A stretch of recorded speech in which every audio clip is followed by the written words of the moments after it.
before we get into it this morning, just a note to our viewers that our Prime Minister does have an engagement directly following this, so we will try our best to keep this morning's press briefing to 1 hour. Without further ado, Honorable Prime Minister, over to you.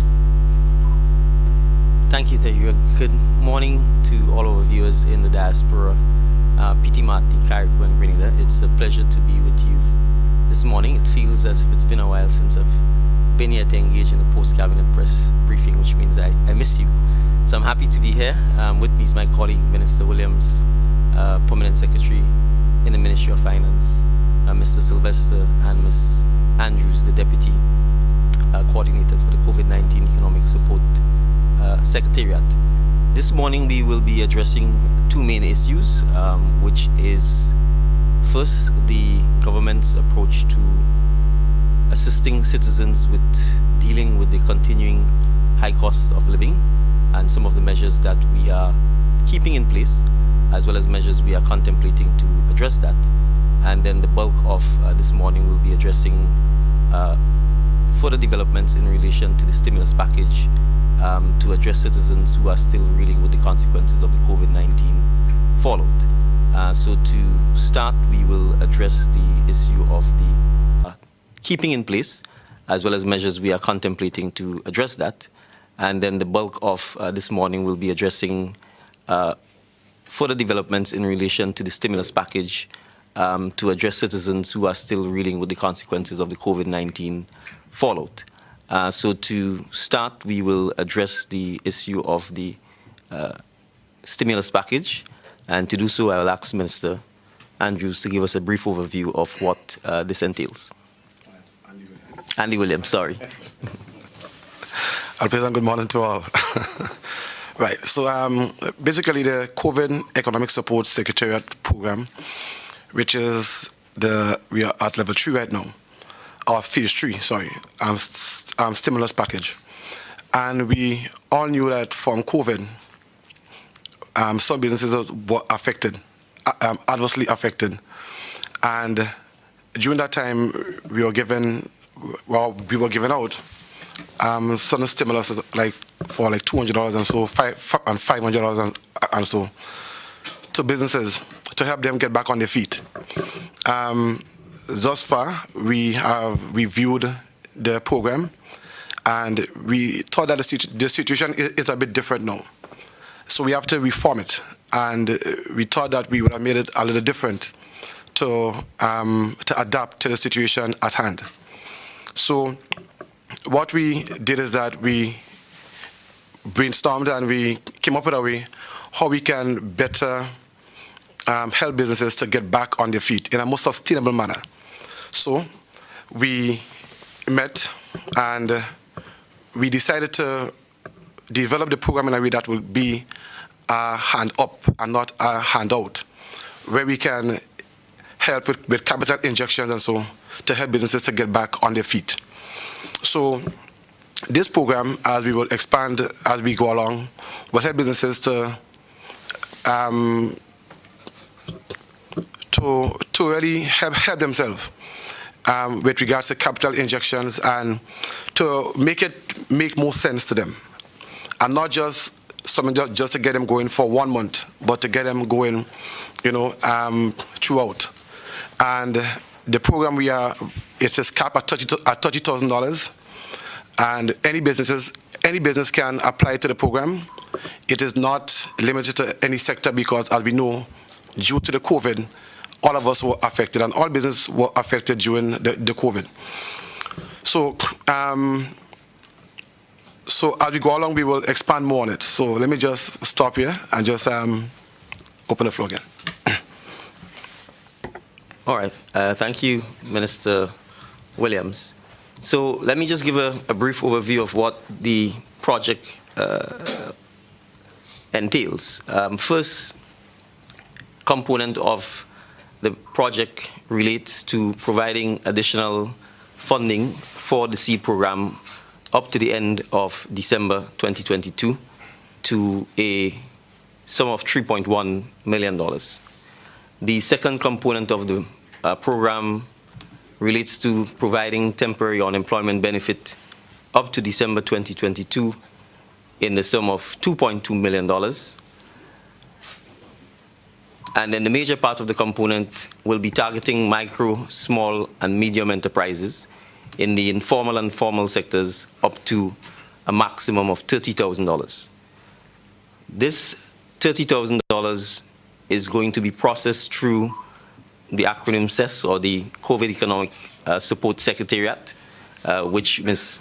Andrews is the deputy head of at the moment. We will be targeting beneficiaries who would have been impacted negatively by COVID, particularly in the productive sectors. So we are including farmers, agro-processors, fishermen, fisherwomen, persons in the cottage industry. We are targeting persons who already have a small business and may need some capital injection, as well as persons who would have lost their jobs as a result of COVID-19 and wish to start their small, micro, or medium-sized business eventually. The aim is to have these funds disbursed from September to December of 2022. It is a grant, which means that the beneficiaries are not required to repay the monies to the government. Our expectation is that the grant funding will be used to assist persons in starting their businesses, as the case may be, or in supporting the businesses that already exist, or in helping persons to further expand the businesses that they already exist. The total sum available under this category is $10 million. And so we expect that between September and December, successful applicants will in fact receive their grants. And the aim is not simply to just provide capital injection or cash support. What we are seeking to do is to assist persons in particular, for example, persons who may need equipment or who may need to buy stock, as the case may be, to be able to provide direct funding to the suppliers of the equipment so that they're able to get the equipment. To that extent, we are also going to ensure that customs duties, particularly the common external tariff and the VAT, that will be charged on any equipment that a person may need as part of this $30,000 grant, is waived. So if, and I'm just giving a mere example, if someone, for example, has a small baking business and they may require some specific piece of equipment to help increase production, and that equipment has to be bought, then we would be in a position to pay for the equipment for them directly. If that equipment has to be imported into Grenada, then the CET and the VAT on that equipment would be waived. That is the kind of support that we want to provide with the program. Additionally, we recognize, particularly for small and micro businesses in particular, that there may be aspects of the business that the persons may need help with, and they may need training, whether it's simple things like bookkeeping, record keeping, accounting, assisting them with better labeling or marketing their products. We will provide some of that technical training as part of the $30,000 grant. So we will also be bringing the service providers to assist our businessmen and women in relation to that. So that's the broad overview of what the program entails. I'll probably just ask Ms. Andrews now to provide us with some actual details as to how one goes about applying for the program.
numbers of number would be 416-0097 that persons can call the office and get assistance in completing these application forms. And as indicated earlier, this support is for micro businesses, micro and small businesses, persons who are unemployed as a result of the COVID pandemic and interested in starting up a business. They can also sign up for support under this program. And we also will be extending the temporary unemployment program, which was announced earlier, assistance benefit program. That program targets persons who were laid off as a result of the COVID pandemic and have not gained full employment to date. We know everybody cannot start a small business. Sometimes you're starting, but you don't have ideas yet. So you may have your layoff letter from your previous employer and you're still at home. You can apply for the temporary unemployment benefit, which would be extended for the period September to December. Thank you. So, Chinnel, perhaps if you could just repeat the phone number that persons can call to get assistance with. Okay, so we have our line is 435-1459. Persons can also contact us at 416-0097, which is the main mobile number that persons can access our office. And sorry, just and to repeat the location of the office, both in Grenada and in Carriacou. Okay, our offices are located at the Kirani James National Stadium East Wing at Queen's Park. Once you get to the stadium compound, you can just ask any security officer for the stimulus office. And we are also located in Carriacou at the upper floor of the District Revenue Office. And most persons know where the District Revenue Office is in Hillsborough, at the upper floor of that office in Hillsborough. Right, and just to reconfirm, we will be opening satellite offices in the outer parishes soon. Once these offices are ready, the announcements will be made.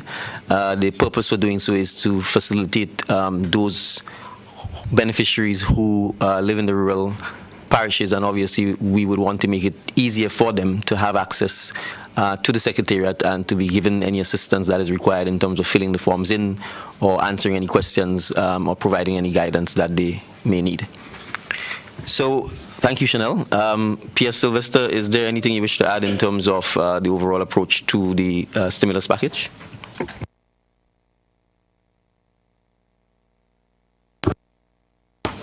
Thank you, Prime Minister. Just to indicate that the package also includes programs at the Grenada Development Bank, loan programs there, so loan to MSMEs. So we have the restructured COVID-19 support facility, and there is also the Small Business Development Fund and the Small Hoteliers Facility that, of course, provide attractive loans to help small business. So in addition to the grants that the stimulus package or the CESS would support, there's also the issues of loans to MSMEs and so on. I know that there was a delay in the approval of some of these facilities. Of course, systems are now in place to facilitate the movement of that program once again. So just wanted to add that, Mr. Prime Minister. All right, thank you, Mike. So yes, just to reconfirm that the Grenada Development Bank, in fact, has streamlined the loan processing process, and so for persons who would have applied under the small business development loan aspect of the GDB, we expect that these processes will now take place a lot quicker and would be a lot more responsive to the needs of the persons who've applied via that facility. So thank you for that. The next aspect we wish to address is the high cost of living and the measures being taken by the government to address that.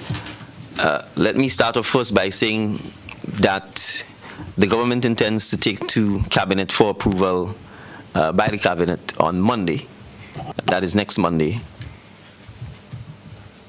the capping of freight rates back to 2019 levels for 6 months. So the intent is to ask Cabinet to approve a request by the Ministry of Finance to have customs duties and other associated charges charged not at current 2022 rates, but at the rates that existed pre the onset of COVID-19 pre-onset of COVID-19.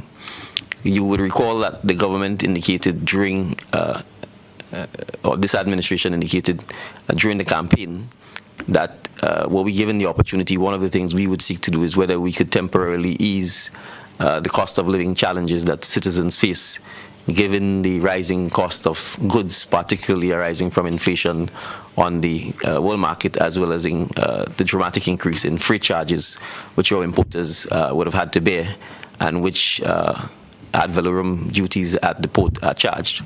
So we are optimistic that the Cabinet will approve the proposal. The proposal will be for 6 months in the first instance, from the 1st of October 2022, obviously to the end of March 2023, at which time we will review the process. The projections indicate that the government will be losing significant revenue as a result of that, as much as $4 million. We appreciate that it is not an easy decision to make for the government, but we recognize the government must be first about the citizens and the challenges the citizens face. And all governments at this time are taking measures, at least on a temporary basis, until inflation gets under control and until freight prices stabilize and decrease.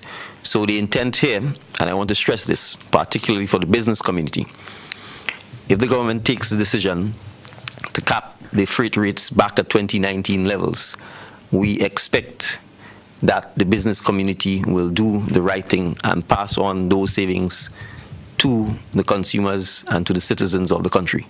This measure will only be of benefit, particularly to the citizens and the final end consumers, if the business community does the right thing.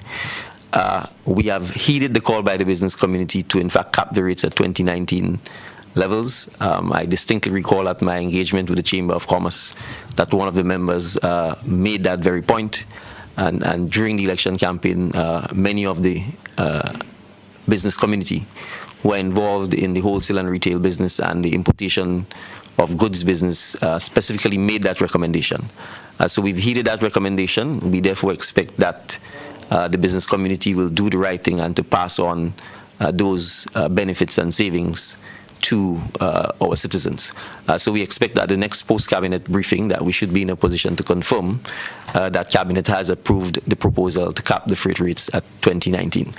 Once that approval is granted, the Customs Department and the Ministry of Finance will engage in the necessary PR communication and information to brokers, the business community, as to the paperwork involved and the necessary processing to make sure that they can clear their goods in a smooth and efficient manner, and that we understand how this system will be implemented.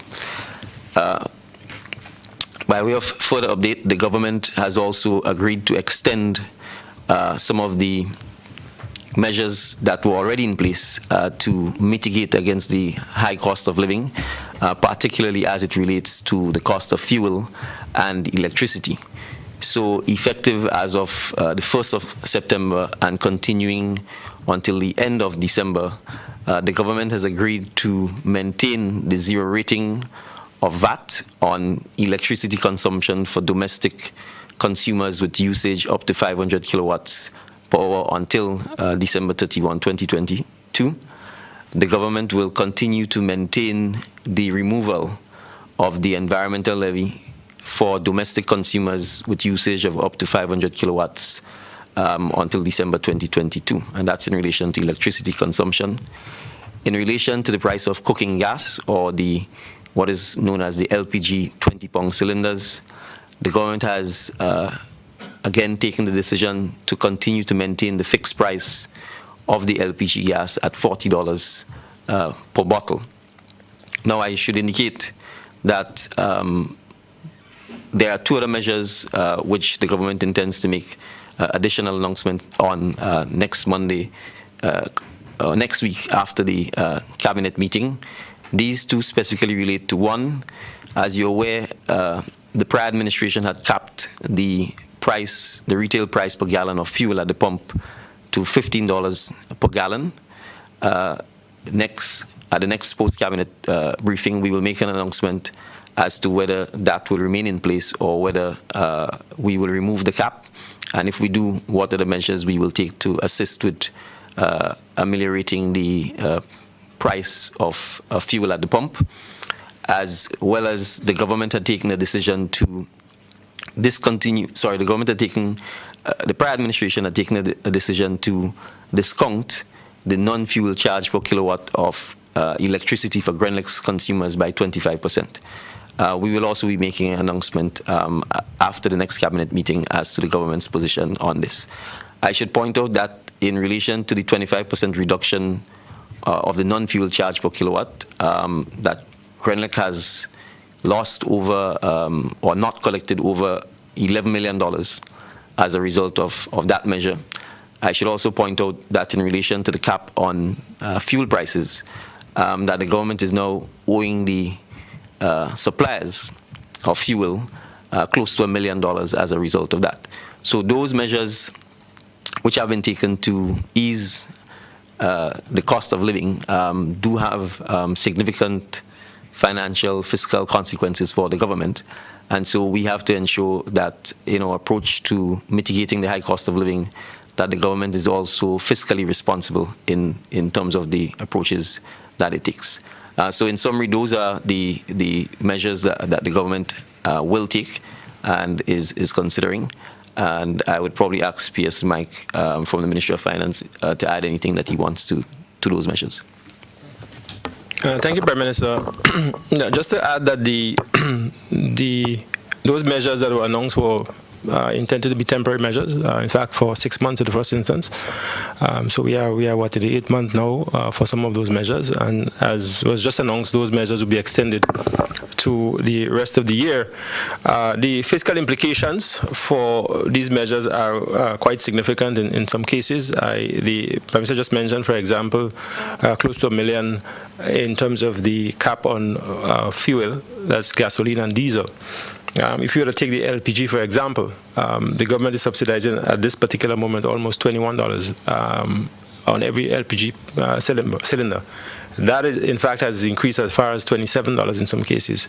And so we have also significant arrears in respect of the fixed cap. And what would happen with the maintenance of that $40 on the LPG cylinder is that arrears will continue to build. And so the government, of course, would need to take measures to reduce those arrears that are building up to the suppliers. So I know we've been receiving quite a bit of calls from the suppliers in terms of making payments and so on. So that's something that we'll address in the shortest possible order. Thank you, PM. All right, thank you, Mike. Taylor, any questions? Thank you, Prime Minister, and thank you, panel, for these updates this morning. So to our media colleagues, we're going to open now for our question and answer segment. There have been a number of matters discussed this morning, and because we need to make a stop at 11, I'm going to ask that we try to keep all questions to the topics that were discussed this morning so that we can give our colleagues a chance to get their questions in. And as is normal, asking that you prioritize your questions in the first round to 2 questions, asking 1 and then your second, and then if there is time, we will start another round. So you can go ahead and raise your hand on the Zoom chat so that I can call on you and you can pose your questions to the panel.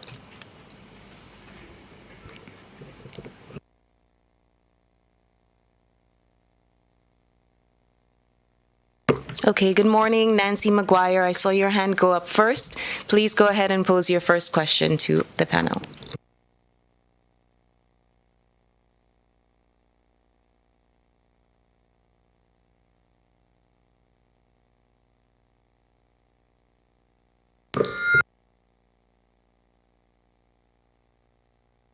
I'm sorry, Nancy, there seems to be some technical difficulties, so we're going to go ahead with GBN for their questions, and then we will come back to you. So GBN, your first question, please, for the panel. Hi, good morning. My first question for the panel, Rena Pierre Thomas, GBN.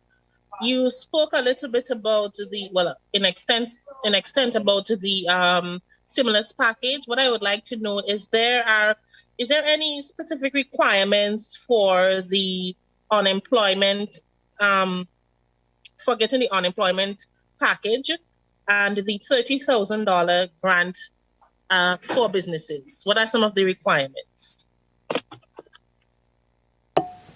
Thank you for your question. For the unemployment benefit, you must have been laid off. You must have been laid off as a result of the COVID pandemic, and you would have your layoff letter from your employer stating that as a result of the pandemic, you would have been laid off. So in completing the application, you attach a copy of that layoff letter, as well as a copy of your NIS ID card. We would cross-check our data with the National Insurance Scheme, from which we work very closely with to verify your information. And once we notice there is no contributions from you on your behalf for that period, then you would receive payments. With regards to the economic support under the income support program, its capital injection would be providing to businesses. So persons can complete the application form. They would list the items that they require for their business and give a brief overview on the form of the type of business they have and how this assistance can help them. They would have to submit supporting documents to support the cost that they're requesting, the amount of money they're requesting. We also require that the business be registered with the Supreme Court, one, and registration with the Inland Revenue Division. Now, I just like to say, most persons, when they hear registration with Inland Revenue Division, they think about taxes and they're ready to run. Now, most small businesses pay minimum tax of $100 per year. And I think if government is assisting you up to $30,000 in grants, at the end of the day, paying $100 back to the government coffers so they can assist further small businesses is not too much to ask. Thank you, Ms. Andrew. Do you have a second question for the panel, Rena? Yes, I do. My second question, is there a fixed amount for your unemployment package? To someone who comes and they would need that assistance, is there a fixed amount? Is it $100? Or how is that amount averaged to persons? Is it based on their past work? Okay, thank you. The unemployment benefit is $500 per month. So every month you would apply, and the reason why you'd have to submit an application every month, because your job situation can change. You could apply in September and then October you get a job. Okay. Thank you, Ms. Andrews. Nancy, we're going to try again with you to see if you can pose your questions to the panel.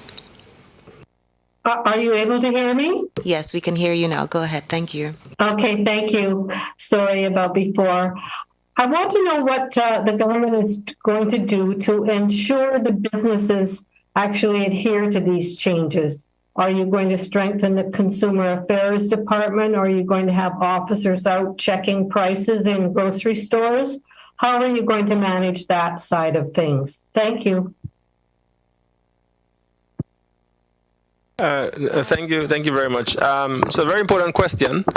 I think the Prime Minister would have made a plea to the businesses out there to actually, implement or pass through the benefit from the cap on the freight. Now, there is a consumer protection or consumer affairs office. There are a number of items on the price control list.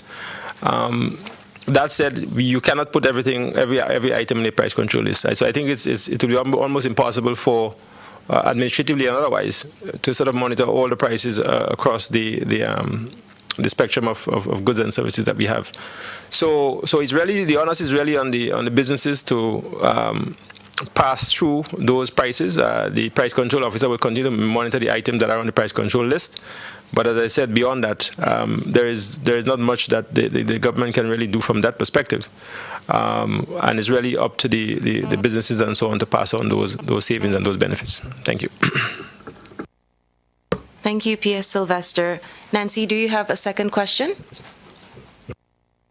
Well, yes, because my question really wasn't answered in the sense that I wasn't necessarily referring to the price control list. I'm looking at the whole picture here. There's got to be some way of ensuring that this actually happens. Thank you. All right. Thank you, Nancy, for the comment. Well, I think to some extent, ignoring the matters on the price control list, this program is intended to temporarily be in place for 6 months in the first instance.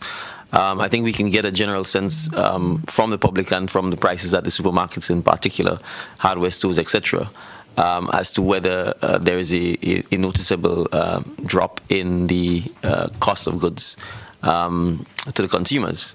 And given that the businesses themselves asked in many instances for this measure to be implemented, I would not want to think that while there may be one or two unscrupulous businesses, I would not want to think that the majority of our business community would not, in these circumstances, given the high cost of living, and given that the higher the cost of living, the less people will buy. So it's in their interest to, in fact, pass on this benefit so that consumers buy more, and so that they, in turn, can, at least from the importation side, import more. We do have to point out, however, that outside of freight rates, there has been a general increase in the cost of living. I mean, inflation worldwide is significant, and so we also recognize that. So there is the risk that even with this measure, that the kind of reduction in the prices that we would want may not happen for other reasons, particularly the question of inflation itself. So that is something we have to bear in mind. But I would certainly expect, to be frank, the government doesn't have the resources to police businesses to that extent, to ensure that every business that benefits from us capping the rates for the next 6 months from October at 2019 levels passes on that benefit to the consumers. But we certainly, I think, will know, and I think consumers will be able to tell us whether they have noticed the benefits or the savings being passed on to them. Thank you, Prime Minister. We're now going to move on to Linda Straker. Linda, can you pose your first question to the panel?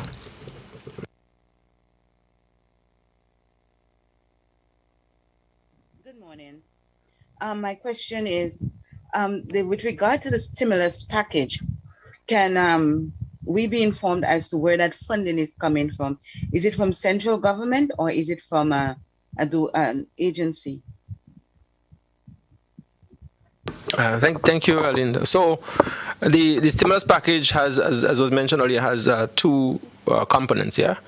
The first component, or if you want to call it Part A, loan to MSMEs and so on, those funding is coming from central government, or has come from central government. There's also the Part B, which is the cash transfer, grants, and so on, that was discussed at length. That funding is coming from the Caribbean Development Bank. As you recall, the Caribbean Development Bank would have approved $8.95 million US for Grenada to support the stimulus package. So far, I think the lion's share of that, I think there's a balance of around $12 million, that remains from that source. And of course, as was just announced, those funds are going to be deployed differently to support MSMEs and to really, as was said, to give a hand up to businesses and so on, to allow them to navigate the difficult crisis, COVID-19 pandemic. Thank you, P.S. Sylvester. Linda, do you have a second question for the panel? Yes, I have a follow-up with based on what Mike said, but I also had another question. So the follow-up question is, so in total, how much money is now down for disbursement on the stimulus package 3.0? Linda, so I said from the CDB component, we have the $12 million thereabout to be disbursed as grants and cash transfers, as was mentioned. And then on the GDB side, that's the loan to MSMEs and so on. In fact, under the Small Business Development Fund, there's close to $9 million that's available there. And on the COVID-19 Support Secretariat, I can't recall the figure off my head now, but there's also funding there available to continue that program.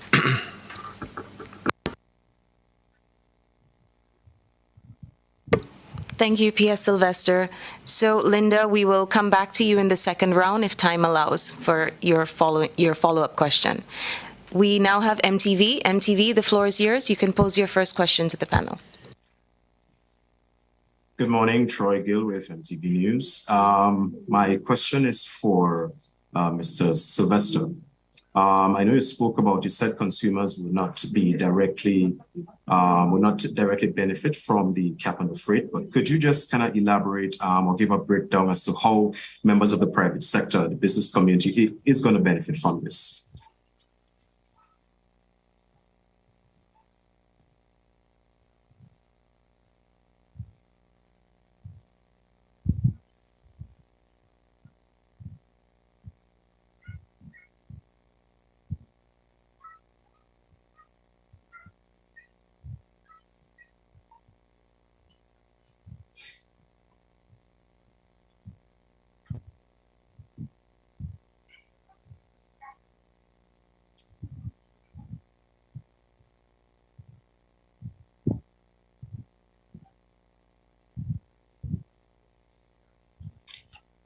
That it is costing them less to import.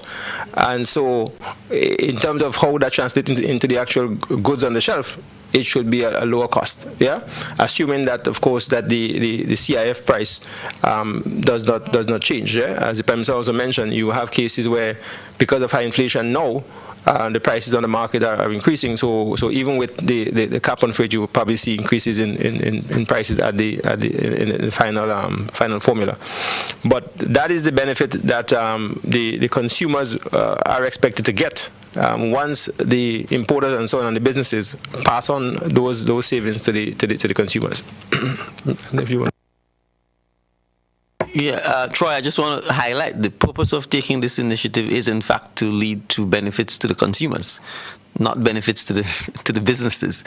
The intent here is that by capping the freights at a cheaper freight rate than exists now, the price per goods should be reduced, and we want the businesses to pass on that reduction to the consumers, all things being equal, because the cost of freight and the duties you pay as a result of that is only one component of the ultimate price of the goods.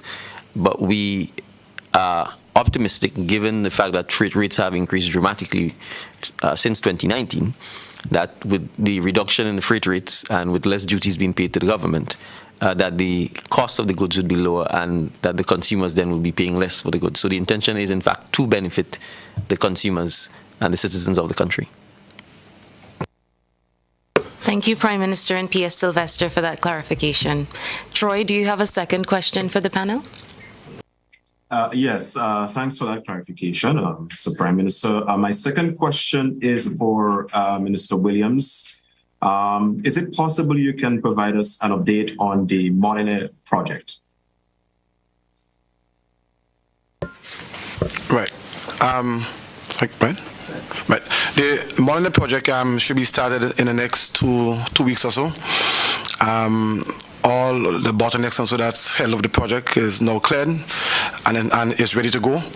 The Ministry for Infrastructure will be monitoring the project along with MIT to ensure that the project goes on stream. It should last approximately 10 months, right? And so everything is ready to go as we speak right now. So let's say 2 weeks. Thank you, Minister Williams. We're going to move on, but just a reminder, colleagues, that we do need to wrap up soon. So please, if you can keep your questions to the matters that are at hand for this morning for discussion. Nisha, the floor is now yours. You can pose your first question to the panel. Good morning to the Honorable Prime Minister and the other members at the head table and to my fellow colleagues. I want to go back to the capping of the freight rates. Unfortunately, there is some internet issues, so I didn't hear everything clearly. So just an explanation as it relates to the increase, the significant increase in the rates since 2019. If you can provide an explanation or an idea as to what the levels were in 2019 and what we can expect for the initiative coming forward. Thank you. All right, thank you very much. So We've seen some significant increases in freight rates this year relative to 2019, especially in the Asia region. In some other regions, you have much smaller increases, but overall, the increases would have been quite significant. So, what the government has intends to do is to cap the rates at the 2019 level. So, for example, let's assume that we take 2022 as 100%. All right. If the what the intention is to discount by region based on whatever the increase would have been relative to 2019 period, and that would be inputted in the Asicuda system. Now, when brokers and agents and so on, when they do their inputs and so on, they are going to do it at the regular rate. Automatically, the system will calculate the duties and taxes at the discounted rate in the system, and that would mean lower taxes in terms of government collecting and lower payments in terms of the importers and so on. So basically, that's how it would work in a simple sense. It would not mean significant administrative burdens for the brokers and for the agents and so on. So that's important. And of course, customs would be in a position to monitor the revenue loss by that measure. The measure, as was indicated, would be for a period of 6 months. And so the government would review after that period and determine whether and to what extent they would extend it further. So basically, in a nutshell, that is what we would have been discussing. I don't know if I missed or answered your question fully. I was hoping more for in terms of figures, like a percentage of what the increases are or were. Sure, I'll provide some figures in a global sense. So the analysis from the Ministry of Finance indicates that the freight charges on average have increased by almost 40% over 7 regions, with a maximum increase of 108% from Asia. And so the 7 areas we're looking at would be freight from North America, South America, the CARICOM region, Africa, Asia, Europe, and Oceania. The highest increases come from Asia. And in those cases, we've literally had a doubling of freight, well, in excess of a doubling of freight, because you're looking at as much as a 108% increase in the cost of freight. Now, Asia is significant because I think we'd appreciate that Asia includes China. And China is still the manufacturing capital of the world. And so significant imports, even when they're routed through the regions, come from Asia. Obviously, North America, and CARICOM and Europe, Oceania and Africa to a lesser extent are also areas that we import from. And on average, for these areas, the freight rates have gone up by 40%. So that tells you the extent of the kind of increases in freight that persons have had to deal with. So the intent by using 2019 rates, obviously, is to, on average, go back by almost 40%. The freight rates that existed then, and specific to Asia, you're talking about going back by almost 108%. So I hope those figures help. And Minister Williams, you wanted to add something there? Also, what I can tell you is that resulting from COVID, immediately after that, you had like freight rate to Grenada increasing by about 400%, right, for foodstuff and so. And as we speak right now, it starts to decrease, but the excessive freight rate is still there. And when you calculate duties, you're calculating duties on CIF, which is cost, insurance, and freight. So now, as Mike was saying, and the PM was saying, that now that we have capped the freight rate, you are going to be paying duties on a much smaller figure now, which will decrease the cost of goods at the shelf, right? And it includes, building materials, it includes foodstuff, and so we expect to see a general decrease at the shelf as we put this in place. Thanks. Thank you, Minister. Nisha, do you have a second question for the panel? Yes, I do. And thank you very much for the explanation. My second question deals with the the grant funding. Are there any measures, or will there be any measures in place to ensure that the monies are used for the desired purpose, in terms of starting up a business and for staffing and so on? There have been issues surrounding these things in the past. Thank you. Thank you for your question. So the grant funding will be given mainly in the form of capital injection, which means, for instance, if you're a fisherman and you require assistance, for instance, you need to purchase an engine, we would make the check directly to the supplier for that engine or whatever equipment you desire to purchase for your business. Our team of officers will also be doing something like an appraisal of your business. So you apply, we come out to the field, we look at your actual business, make sure it's a physical business. If it's a new startup, we would examine your project, and we would also do follow-ups with you, training, etc., to make sure that the funds are used for the purpose requested, as well as to make sure that when you start your business, it becomes sustainable. So you're not getting into something that you do not have any background knowledge in, etc. But we would make sure that we do proper assessments to make sure that the funds are used for the purpose requested. Thank you.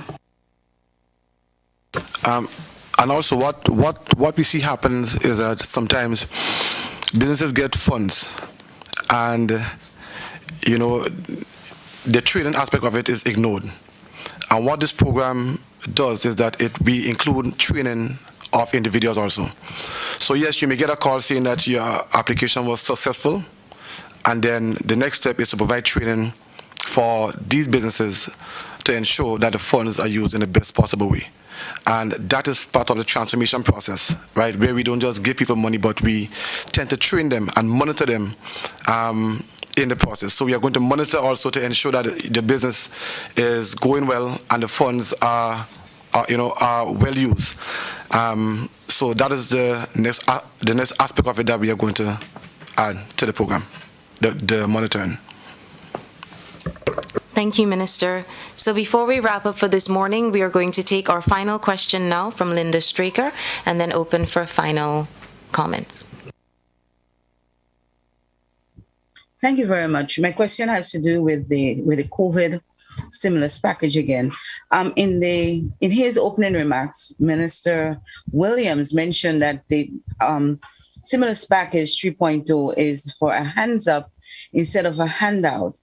Then PS Sylvester mentioned the amount of money remaining from the CDB that's given to us, how much we have with GDB, and what we're getting from the unemployment. It comes up more than $20 million. Now, with regard to Minister Williams' statement, can Minister Sylvester or Ms. Andrew say to us whether or not the money from CDB, when it was originally given, that agreement, what we're hearing now, is it in compliance with that agreement, or did the government of Grenada had to seek a no objection to use the funds and disseminate the funds differently? Thank you, Linda. Very, very interesting question. Important question, sorry. I should say not interesting. So yes, the restructuring of the program is in compliance with CDB's CDB project. Now, if you may recall, the project, when it was initially approved, had three components. Right? The first component had to do with the expansion of the seed program.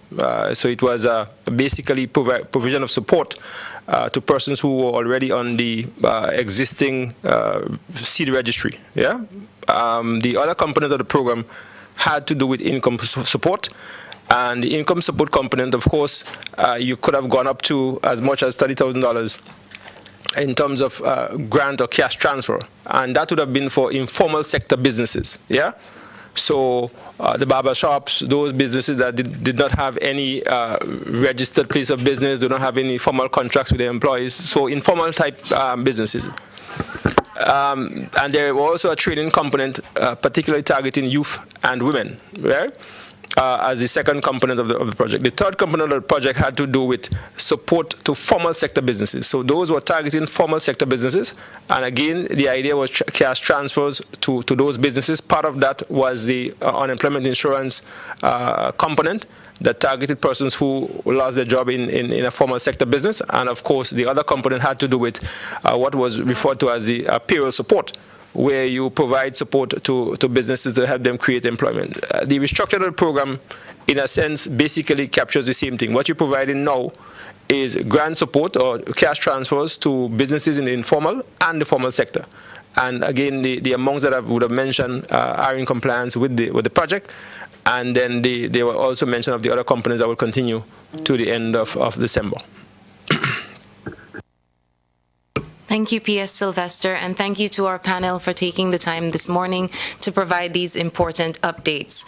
I'm going to now invite you all to give closing comments. Ms. Andrews, I will start with you, but I must mention that at the start of your presentation earlier, there were some technical difficulties and our audience was not able to hear you. So if you can please just repeat where the forms can be found, the physical forms and the digital forms, how soon they will be made available online, and just a bit of the information that you shared at the top of your presentation. Thank you.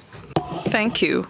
So for our listeners and viewers, application forms are available at our offices. Our main office is located at the Kirani James National Stadium. That's the east wing of the Kirani James Athletic Stadium. That's at Queen's Park. Once you get to the stadium compound, you just ask any security officer for the stimulus office and they'll be able to direct you.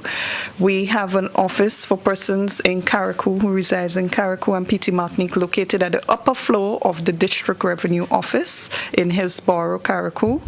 We also would have forms available electronically online on our website, which is finance.gd. We have a web page. You just click on the CESS banner and it will direct you to the CESS page.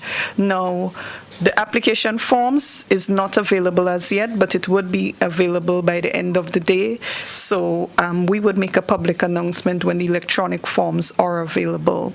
Persons can also email us at covideconomicstimulus@gmail.com, and we can also email them back a copy of the application forms. If you cannot remember, you can go on to the finance.gd site and you would get the email address for us. Our contact numbers are 423-5749 for the Carriacou office, which is a mobile, 423-5749. Our main office is 435-1459. That's a landline. Or you can contact us via mobile at 416-0097. We are also available on WhatsApp on both phones. We will be doing satellite offices in the other parishes, which we will announce soon, where persons can come out and get assistance to complete their forms and also obtain information on the program. And we would have forms available at the various district revenue offices located island-wide, which we will announce soon. Thank you. Thank you so much, Ms. Andrews. We now invite Permanent Secretary in the Ministry of Finance, Mr. Mike Sylvester. Nothing for me. Nothing further for me, thanks. Okay, thank you. Minister Williams, would you have any closing remarks?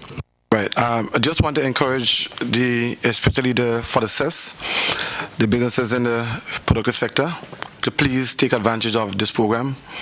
Do not take your business for granted. You make time and balls, doesn't matter what. Do not take your business for granted. And the aim of this program is not to leave your business or to put your business at the same level it's at. It's to grow your business. And that is what we want to do. We want to transform the business sector, and this is just a start.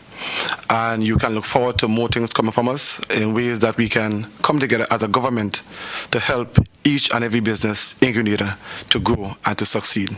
So thank you very much. Thank you, Minister Williams. We now invite the Honourable Prime Minister to wrap up.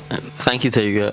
I want to start where Minister Williams ended by re-emphasizing that the goal of this really, particularly the restructured CESS program, is to target the micro and small businesses.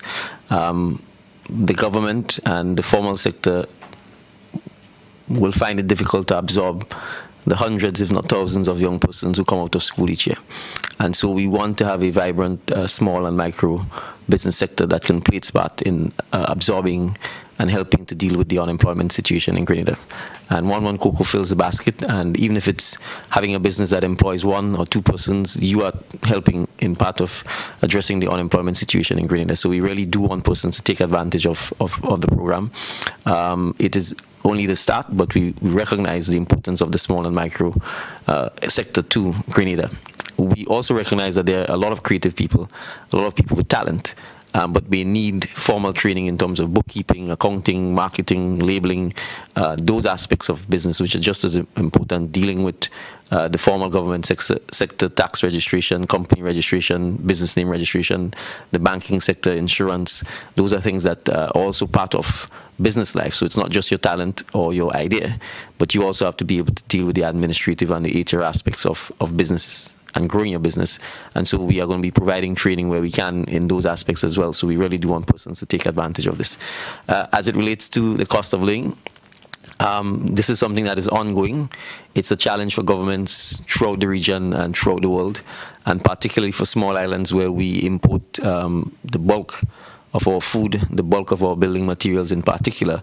It is something that we have to grapple with as a nation. So the measures taken by the government are temporary, but we also have to remember that we need to start adjusting our own lifestyles, particularly to addressing our food consumption patterns, which no doubt will also help in reducing our expenditure on imported food items. So I just want to re-emphasize that while we are doing what we can to assist with cushioning the impact of the rising cost of food in particular, citizens also have to do their own by growing more of their food, eating more of the food that we have available here, and finding creative ways to do it. So I just want to end by re-emphasizing that note. So thank you, and a pleasant Tuesday morning to the rest of the viewers and listeners. Thank you.